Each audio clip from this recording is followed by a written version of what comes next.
할렐루야.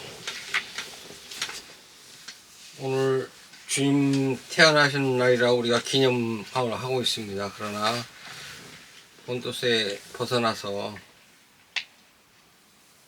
그 고난 중에 크리스마스를 성탄절을 지킬 수 없어서 우리가 그동안 초대교회에서 지켰던 모든 것 그대로 지키고 있는 상황이니까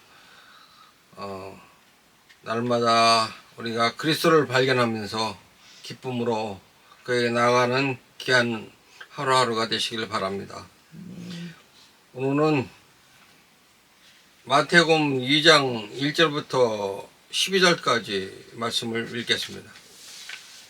이제 헤롯 왕 시대에 예수님께서 유대 베들레헴에서 태어나시매 보라 동쪽으로부터 지혜자들이 예루살렘에 와서 이르되 유대인들의 왕으로 태어나신 분이 어디 계시냐? 우리가 동쪽에서 그분의 별을 보고 그분께 경배하러 왔노라 하니 헤롯 왕이 이 일들에 대하여 듣고 그와 함께한 온 예루살렘이 소동하더라. 그가 모든 수제사장들과 백성의 서기관들을 함께 모아 그리스도가 어디서 태어났느냐고 그들에게 다그쳐 물으매 그들에게 이르되 유대의 베들레헴이니이다. 예언자를 통해 이렇게 기록하신 바 유대 땅에 있는 베들레헴아 내가 유다의 통치자들 가운데서 가장 작지 아니하도다. 내게서 한 다스리는 자가 나와 내 백성 이스라엘을 다스리리라 하셨나이다 하매 이에 헤롯이 은밀히 지혜자들을 불러 그 별이 나타난 때를 부지런히 그들에게 묻고 그들을 베르살렘으로 베들레헴으로 보내어 이르되 가서 어린아이를 부지런히 찾아보고 그를 찾거든 내게 말을 다시 전해주어 나도 가서 그에게 경배하게 하라 하니라. 그들이 왕의 말을 듣고 떠나가는데 보라 동쪽에서 그들이 보았던 그 별이 그들보다 앞서 가다가 마침내 그 어린아이가 있는 곳에 이르러 멈추어 서니라. 그들이 그 별을 보고 심히 크게 기뻐하더라. 그들이 집으로 들어가 어린아이가 자기 어머니 마리아와 함께 있는 것을 보고 엎드려 그에게 경배하고 자기들의 보물함을 열어 황금과 유향과 모략을 그에게 선물로 드리더라. 그들이 꿈에 하나님으로부터 헤롯에게 돌아가지 말라는 경고를 받고 떠나 다른 길로 자기들 나라에 가니라. 아멘. 오늘은 동박막사가 전한 소식이라는 말씀을 나누겠습니다. 우리가 이제 동박막사라고 번역을 하다 보니까 어떤 문제가 생기냐면 동방이 한국이라고 하는 사람들이 나왔어요. 그 이단 그런 사람들인데 동방이 한국이라고. 근데 여기 동방은 페르시아를 얘기합니다. 페르시아 지금 이란이죠. 지금 페르시아가 옛날에 페르시아는 지금 이란입니다. 그래서 이스라엘에서 바라볼 때 동쪽이 어디냐면 동방박사라고 그쪽 동방 쪽에서 왔다 그래요. 동방박사라고 얘기하는 겁니다. 말씀 중에 주님의 은혜가 넘치시길 바랍니다. 지구 역사 속에 위대한 날이 세 가지가 있는데 첫째는 온 우주가 탄생한 날이겠죠. 그리고 지구가 탄생한 날이고 그 다음에 두 번째는 하나님이신 예수 그리스도께서 이 세상에 오신 날입니다. 그러니까 하나님이 영이신데 영이 육신을 입고 어린아이로 태어났다는 얘기예요. 그냥 뭐 성인으로 그냥 이렇게 나타난 게 아니고 어린아이로 태어나셨다는 거예요. 그러니까 사람의 아들로 태어났다 그렇게 하시는 말씀입니다. 세 번째는 그 예수님이 십자가에서 죽으시고 육체를 죽이셔 버렸어요. 육체가 없잖아요. 그래서 성령님으로 임하신 날입니다. 이게 오순절이라고 그렇게 얘기합니다. 오늘 이제 중간중간 그 연관성을 배경사로 좀 얘기를 할 테니까 좀 오해가 없으시고 좀 깊이 들어주시길 바랍니다. 창조 사건에 대해서 마귀가 도전한 것이 뭐냐면 진화론입니다. 진화론은 하나님께서 대해서도 눈을 감게 하시고 창조에 대해서 얘기만 하게 합니다. 근데 과학으로 이름으로 물타기 작전을 하는 겁니다. 과학은 이렇고 뭐 몇십억 년 전에 뭐 이렇게 얘기를 합니다. 그러니까 몇십억 년 전에 우리가 살아봤습니까? 살아보지 않았잖아요. 그러니까 그거를 믿는 사람이 많이 있다는 얘기예요. 예수님이 오신 날을 기준하여 구약과 신약이 바뀌고 BC에서 AD로 바꿔졌습니다. AD는 주님의 해라고 하는 의미인데 라틴어로 아노 도미니라고 합니다. 기원전을 이제 BC라고 그러죠. 비포 크라이스트라고 하는데 예수님 태어나기 전이라고 하는 거예요. 예수님 태어나기 전이 예수님 해가 돼버린 거예요. 그 기준을 해서 태어난 기준을 해서 몇 년도에 정확하게 기록이 좀 안 돼 있어서 13년 차이가 난다는 한둥 이렇게 하는데 그건 잘 모르겠습니다. 그러나 분명히 예수님이 오신 그 해 그때를 기준으로 해서 구약과 신약 그러니까 옛날과 새 그 역사된 날이 바뀌었다고 하는 얘기예요. 그러니까 지금 우리가 쓰고 있는 달력은 석이라고 그러잖아요. 그죠? 예수님 탄생한 건 아까 우리가 얘기했지만 페르시아, 이란 그 박사들은 하늘에 대해서 연구하고 우주와 또 별에 연구하는 사람들입니다. 그런데 갑자기 이상한 별이 하나 태어났는데, 보게 됐는데, 많은 시간을 투자해서 별에 연구했지만 그 별에 대해서 정체를 아는 사람이 없었습니다. 왜냐하면 그 별은 그 사람들만 보게 된 별입니다. 다른 사람들이 볼 수 있는 별이 아니기 때문입니다. 왜냐하면 하나님이 각자에게 성령의 선물을 주시는데 그 사람만 압니다. 자기가 받은 사람만 압니다. 그래서 이분들도 그 사역이 분명히 정해져 있는데 뭐냐면 예수님을 나타내는 겁니다. 세상에 예수님이 자기 땅에 오매 영접지 아니하였으나 그러잖아요. 그죠? 자기 땅에 왔는데도 영접하는 사람이 아무도 없었다는 얘기예요. 그 별은 지구에 떠다니는 돌멩이나 바위가 아니고 하나님 별, 성령의 별이었습니다. 왜냐면 동방 박사, 아까 페르시아 박사라고 그랬죠? 그 별은 아무에게도 보이지 아니하고 볼 수 있는 사람이 시정되어 있기 때문입니다. 왜냐면 중간에 별이 갑자기 없어졌다고 그럽니다. 그 별이 나타났다 없어졌다 그럽니까? 갑자기 없어졌대요. 없어졌는데 그러니까 이제 당황을 해서 이 사람들이 예루살렘에 왔는데 갑자기 별이 없어지니까 어딜 들어가면 왕궁에 들어간 거예요. 왕궁에 들어가서 이스라엘의 왕이 태어난 곳이 어디냐고 물어보는 거예요. 그 별이 없어지지 않았으면 별다랑이나 계속 예수님 있는 데까지 갔을 텐데 그 별이 갑자기 없어지는 바람에 그 얘기를 하게 된 거예요. 왜냐하면 그 얘기를 해야 될 그런 책임들이 그 사람들에게 보여졌다는 얘기예요. 그래야 세상 사람에게 예수님이 오신다고 하는 아니면 메시아가 오신다고 하는 소식을 전하잖아요. 그죠?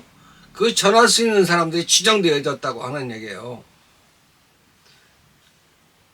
목사나 성도나 목사도 성도잖아요. 똑같은 일을 부여합니다. 하나님이. 그래서 그 일을 하게끔 하는 것이 하나님의 일이니까 별을 보던 사람들이 별이 안 보이면 어떡합니까? 갈 길을 모르잖아요. 갈 길을 어디로 가야 될지 모르잖아요. 그러니까 거기 가서 얘기를 했더니 그 왕은 그리스도가 아니면 왕이 태어난다고 이스라엘 왕이 태어난 것이 어딥니까? 하라니까 나 말고 또 딴 왕이 태어난다고?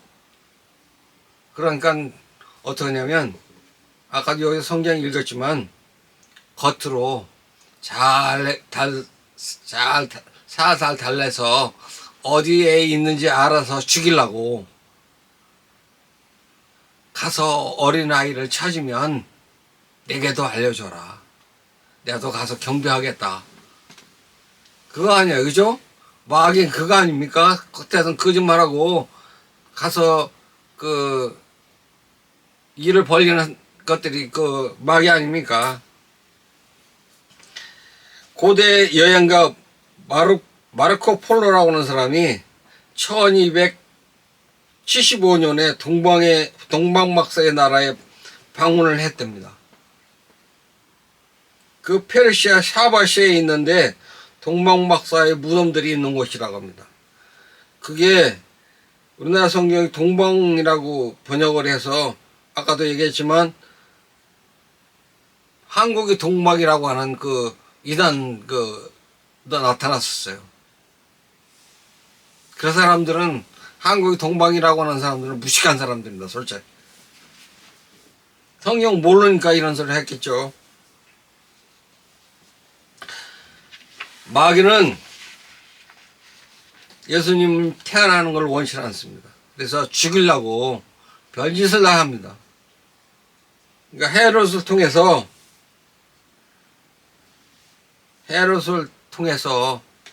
죽이려고 작정을 했고 그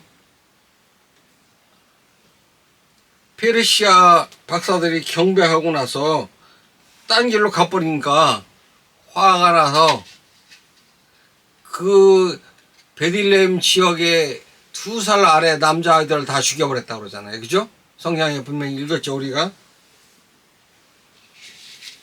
사탄은 어떤 일을 벌이냐면 메시아가 오는 걸 원치 않습니다.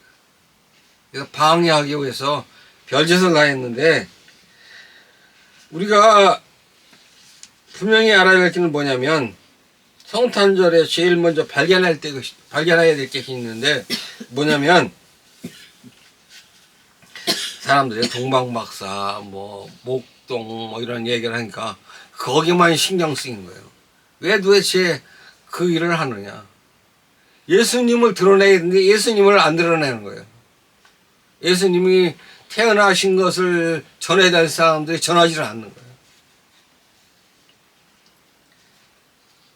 동방박사들이 하나님 별을 보고 따라왔기 때문에 예루살렘까지 왔잖아요. 그렇죠? 그러고 나서 거기서 별이 없어지니까 당황을 해서 왕궁에 들어가서 그 소식을 전했지만 그때 소동이 일어났다고 그랬어. 소동이. 우리도 예수님 태어난 것을 아는 사람들은 그 예수님을 전해서 소동이 일어나게 해야 된다고 하는 얘기예요.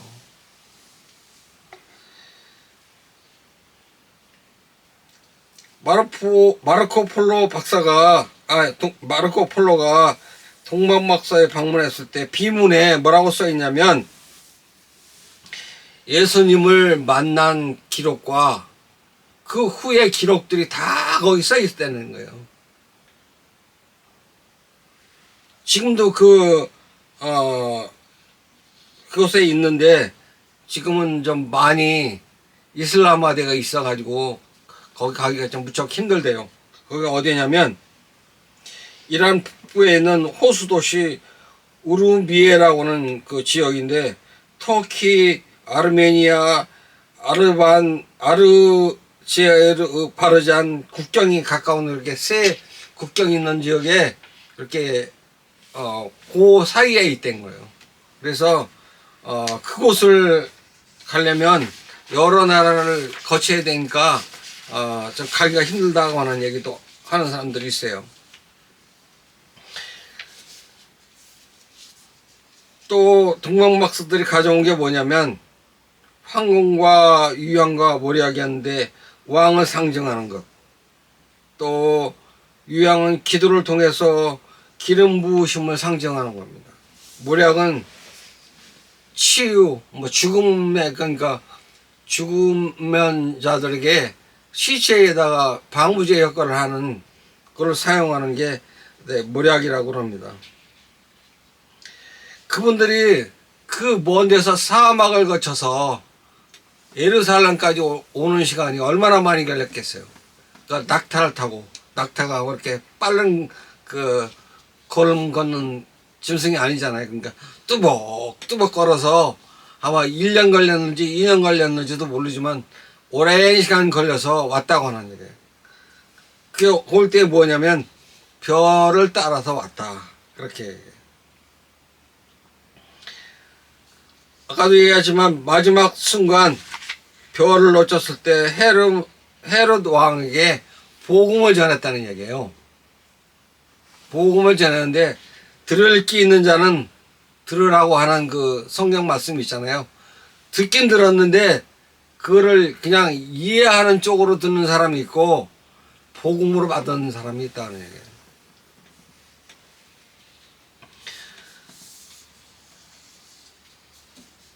결국 하나님의 인도로 동방박사들은 예수님을 찾아서 경배하고 떠났는데 헤롯 왕은 만나지 말고 다른 길로 가라 이렇게 얘기를 하니까 그대로 다른 길로 해서 본국으로 돌아가니까 왕과 부딪히지 않는 길로 가니까 이 사람들이 가고 나서 2살 이하 남자를 모두 죽였다고 하는 그런 기록이 있고 베들레헴에 큰 통곡 소리가 들리기 시작했다고 한 거예요. 하지만 예수님은 성탄절에 왜 왔을까요? 우리의 죄를 사하기 위해서 오셔서 죽음에서 천국으로 인도하기 위해서 아담이 지은 죄를 없애야 죄가 없어지니까 아담의 육체를 가지고 오셨다는 얘기예요. 아담의 육체. 육체를 가진 사람은 아담의 후예라는 얘기예요. 그래서 아담의 후예로 왔지만 남자의 씨가 아니고 여자의 씨를 통해서, 그러니까 성령의 씨를 통해서 왔기 때문에 그 육체는 육체지만 아담의 씨는 아니라고 하는 거예요. 둘째 아담이라고 그러잖아요. 그죠? 둘째 아담.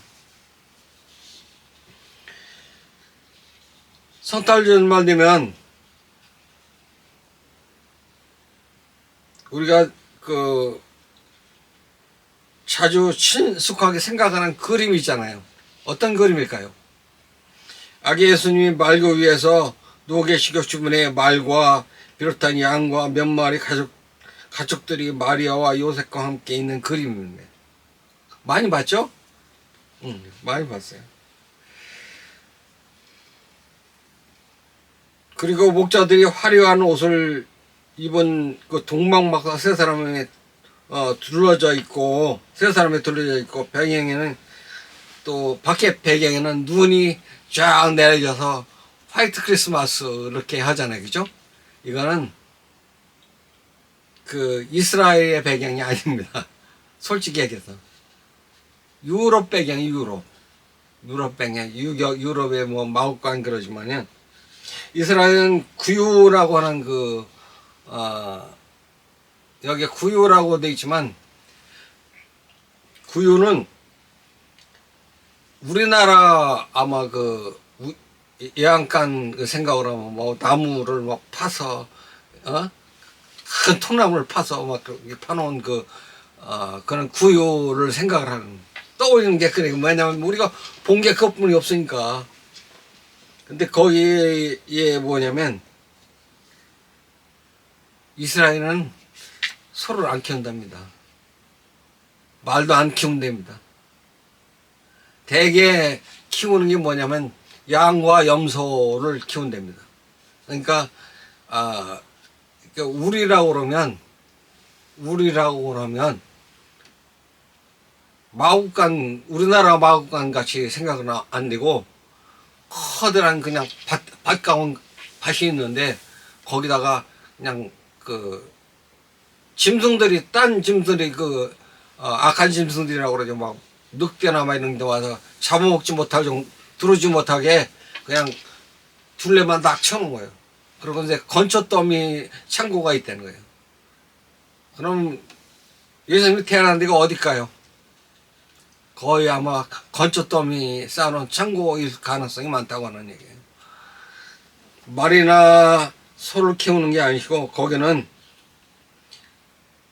낙이나 낙타를 키우는데 그거는 그 양들하고 같이 섞어 놓지는 않는 거. 왜냐면 서로 다른 걸 섞어 놓지는 않는 그런 습성들이 있다는 게, 성경에도 같은 종류 아닌 거에 딴 거를 섞어 놓지도 않는 거예요. 왜냐면 양도 염소하고 같이 키우긴 하지만 저녁 때 집에 들어갈 때, 그러니까 우리로 들어갈 때는 우리에서 갈라놓는다는 거예요. 양은 양대로, 염소는 염소대로 갈라놓는 거예요. 그러니까 양은 양대로 같은 데서 자고 염소는 염소대로 같은 데서 사는 거예요. 잘 생각하셔야 돼요.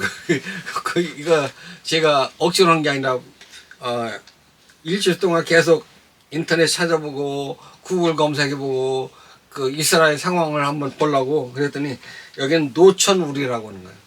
노천우리. 창고는 보통 건초더미를 이제 보관해 놓은 그런 데고,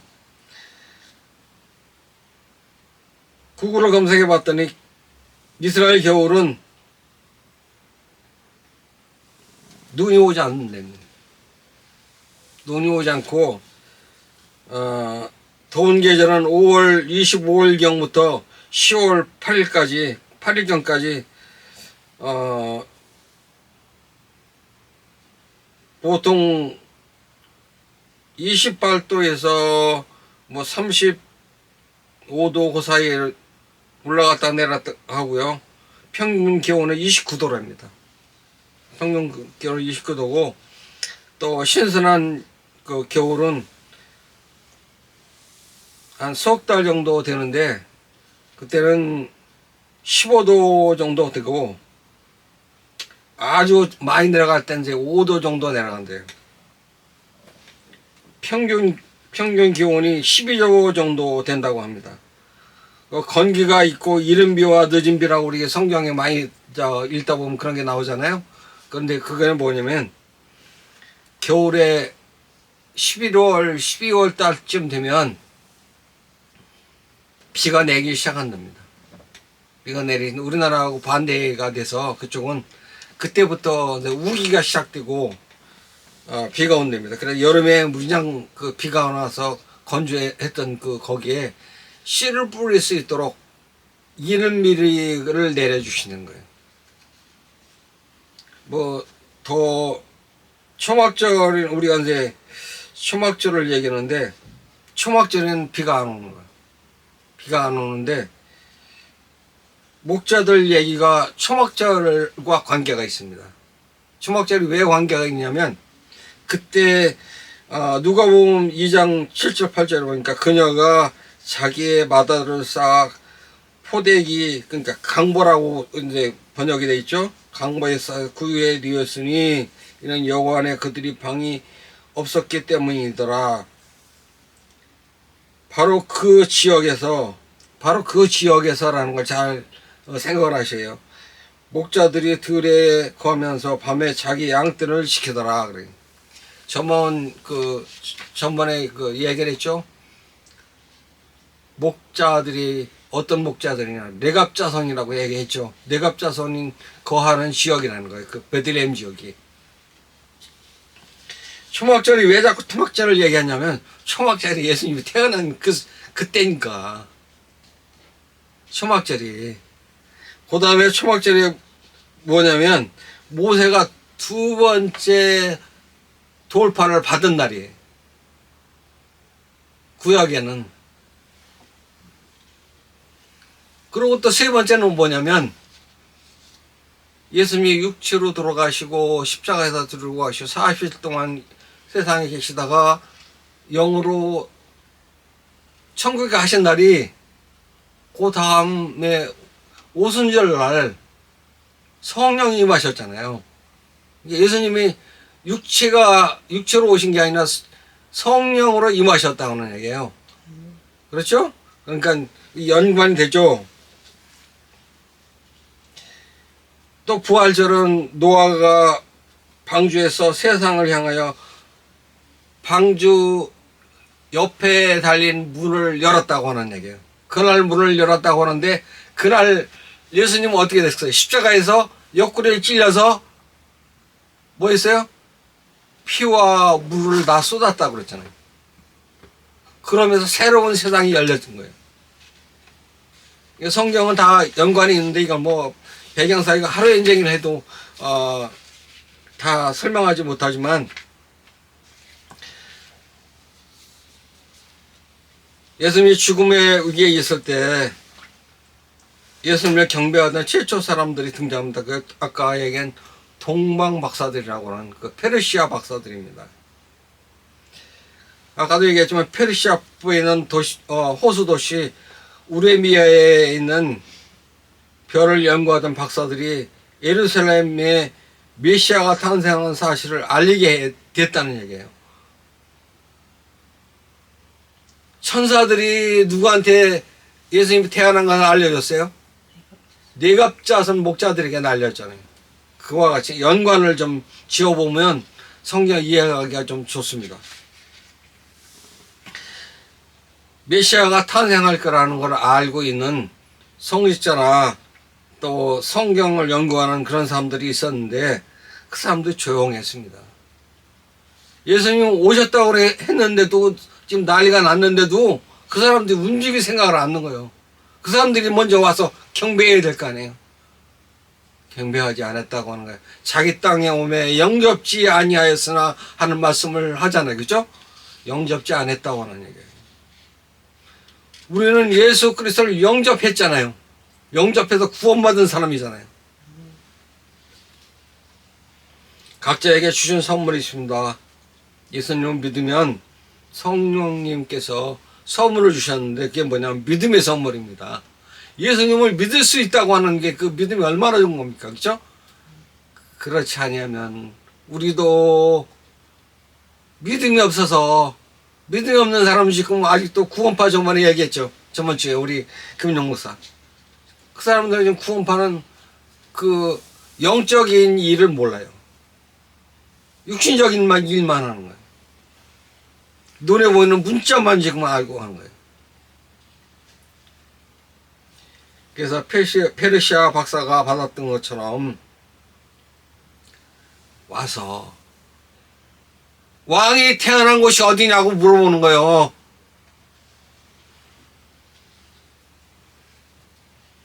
시므온은 예수님을 안고 이제 그만 나를 좀 데려가시라고, 나도 죽고 싶다고, 좀 죽여달라고, 이렇게 오래 살아서 너무 힘들다고, 주님 내가 봤으니 주님을 찬양합니다 그러잖아요. 그죠? 안나라고 하는 여자는 100세 때 예수님을 만나지 못하면 내가 죽을 수가 없다고 하는 그런 말을 하잖아요. 그러니까 예수님을 만나고 나서 내가 죽을 수 있는 기회를 얻었다고 너무 감사하다고 그러잖아요.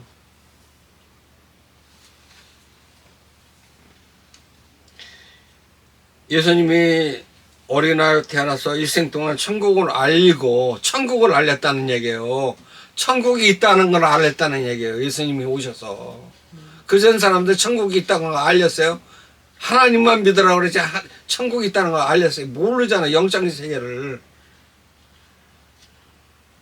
병든 자를 고치고 말씀을 가르치고 또 마지막엔 우리 죄를 없애기 위해 십자가에서 아담을 죽이시고 첫째 아담을 죽이셨잖아요. 첫째를 다 죽이셨대. 첫째를 버리시고 둘째를 택하시면 그러잖아요. 그죠? 아까 첫 번째 그 돌판을 깨버렸잖아요. 두 번째를 만들어 주셨잖아요. 첫째 아담을 죽여버렸다는 얘기예요. 그러니까 둘째 아담이신 예수님이 그 일을 감당한 거예요. 이스라엘 첫째 왕 사울을 버리시고 둘째 왕 다윗을 택하셨잖아요. 첫째 아들인 에서를 버리고 야곱을 택하신 것처럼 근데 둘째를 택하는 그런 계통을 쭉 내놓으시는 거예요.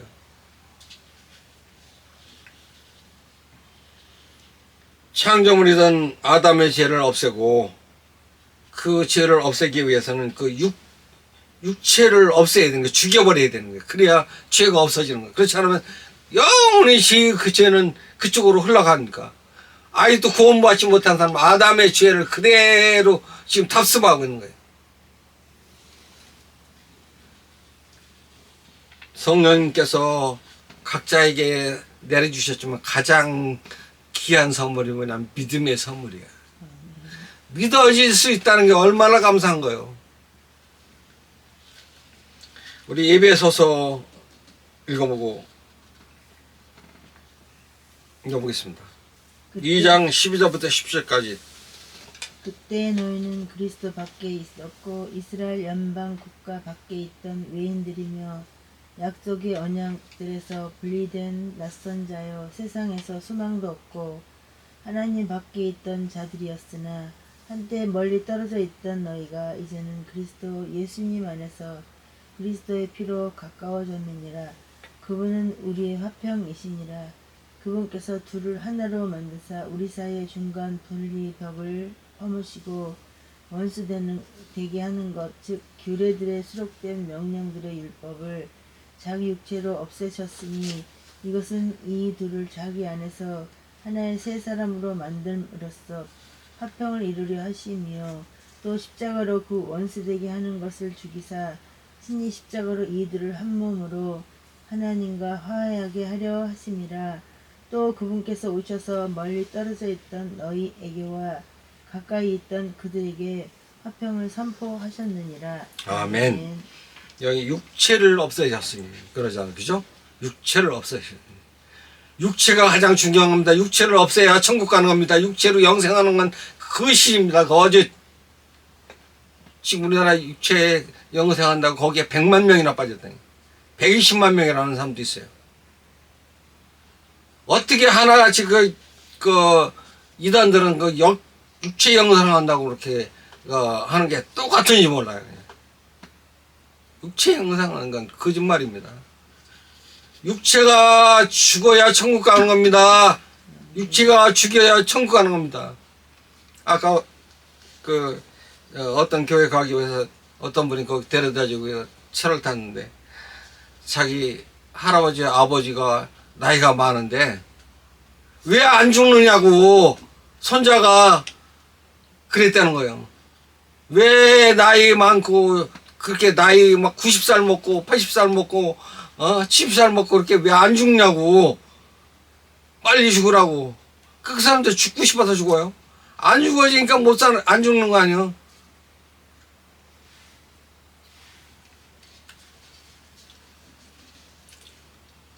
우리에게 성령이 임하시면 우리 영적 전쟁이 시작합니다.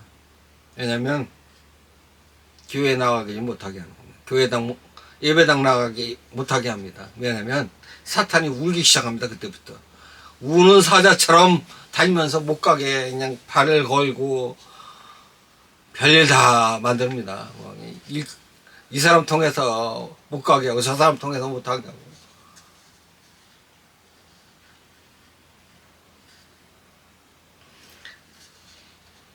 예배당 가면 은혜 받잖아요. 예배당 가면 은혜 받잖아요. 하나님 은혜가 내리니까 그곳에 못 가게 하기 위해서 별짓을 다 합니다. 예배 시간에 꼭 찾아오는 사람 있죠. 가장 친한 친구. 몇 년 만에 갑자기 그 시간에 또 찾아옵니다. 못 가게.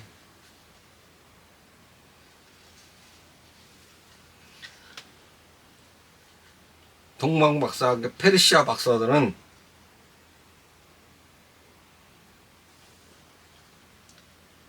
헤로동에게 왔습니다. 그 헤로동은 어떤 사람이에요? 죽이는 사람입니다. 죽이는 사람. 예수님 그때 오신 왕은 누구냐면 살리는 왕입니다. 무슨 왕? 살리는 왕입니다.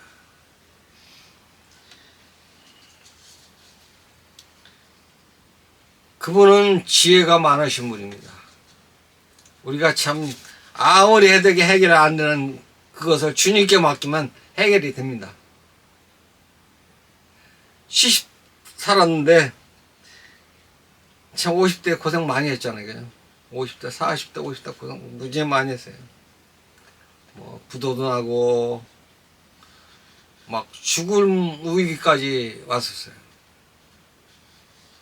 한 번은 진짜로 또 천국 갔다 온 그 죽음 말고 또 한 번 또 사고가 났는데, 그때는 오토바이를 타고 가다가 그 비가 와서 그 모래가 쫙 그 도로 반은 막혀 있는데, 그거를 그냥 오토바이 그 조그만 바퀴로 그냥 거기로 팍 했더니 그냥 거기 팍 박혀 버리는 거예요.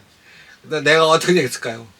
붕 날아서 신나게 날랐는데 어디로 날아갔냐면, 가면서 하고 날아가면서 밤나무 가지를 손으로 탁 쳤는데 손이 우두둑 부러지면서 그 모시면 오는데 그냥 거기에 처박혀 버린 거예요. 여기 다 까져 버렸잖아요. 이거 까만 게 안 없어져요. 이거 얼마나 심하게 상처가 났으면. 무속에 처박혀 있으니까 어떤 사람이 나를 끄집어내 가지고 막 심호흡을 시킨 것 같아요. 그냥 막 눈을 떠보니까 어떤 시커먼 사람이 나의 그 입술을 막 빨고 있는 거야. 깜짝 놀라버리는 거야. 그때 내가 살아났는데 아마 기절에 따라 살아났겠죠.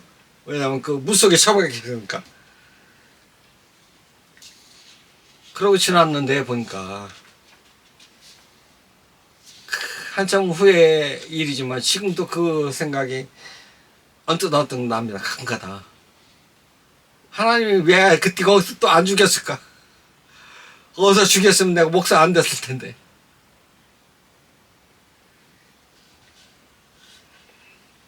하나님은 우리의 갈 길을 인도하시는 분입니다. 우리가 마음대로 가는 게 아니고 하나님이 정하신 대로 가는 거예요. 동방박사라고 이 페르시아 박사들이 그 별을 그 사람들만 본 거예요. 그래서 그 별을 따라오다 보니까 예루살렘에 온 거예요. 베들레헴까지 온 거예요. 우리가 가는 길이 어딘지 모르지만 예수님이 인도하시는 방법대로 쭉 가다가 마지막 때 비문에 뭐라고 써놓을까요? 비문에 뭐라고 써놓을까요? 그 사람들은 예수님 만나고 나서 내가 이렇게 했다는 걸 비문에 썼다고 하는데, 우리 마지막에 비문에 뭐라고 쓸까요? 매주일 예배당 다니면서 충격을 받지 않고 변화가 안 되는 사람들을 왜 그럴까요?